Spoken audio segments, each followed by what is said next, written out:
If you're paying attention to this space, and probably a lot of your listeners are, generative AI is absolutely revolutionizing education. And I would say the biggest thing is through personalization of learning experiences. Sometimes we might refer to that as differentiation in instruction. There's also the notion of the automation of repetitive tasks that teachers have to do.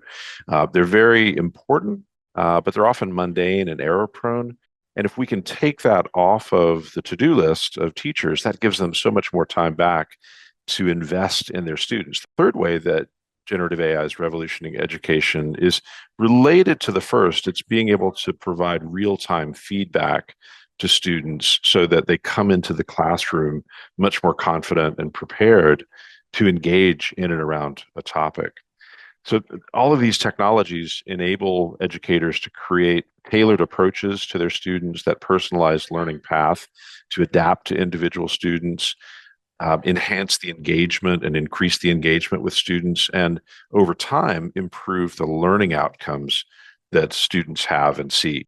I've actually written a book on this, and it was inspired by seeing educators looking at generative AI and asking the question, where do I get started? How do I actually do these things? And so I've tried to put together a field guide of all of these tips and tricks that I have encountered and come up with over the last few years. And the goal is, I think for all of us, it should be to equip educators with the practical tools and insights that they need to leverage these incredible advances and to do that effectively and efficiently. Yeah, it's important to remember that AI is not a new thing. Even in education, we've had AI for a long time, but it's been more traditional machine learning and traditional automation. So today, what we have with generative AI is a set of tools, but that really don't require any underlying coding expertise or technical expertise.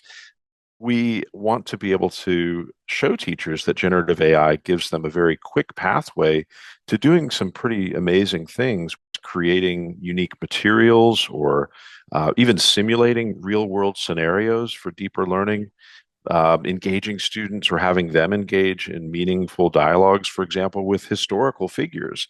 All of this is possible with generative AI. That adaptability really allows teachers to foster a more engaging classroom environment, or even if we're online, a more engaging online learning environment.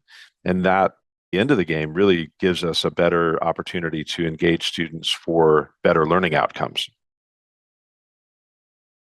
There are some barriers that are real, like the need to ensure data privacy, AI safety, really just the general information security barriers that are there for a reason.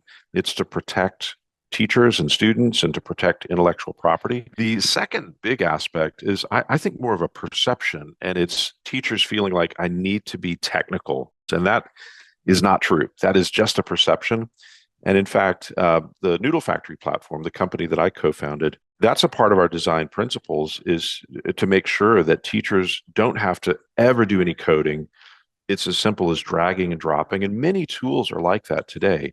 It makes it so much easier for teachers to get onboarded into a platform, use it for their benefit, and very quickly then publish things to their students, where students are gaining the benefit of the use of generative AI tools as well, often in a matter of hours, not the weeks or months that teachers might perceive that they need to invest in order to make a tool useful.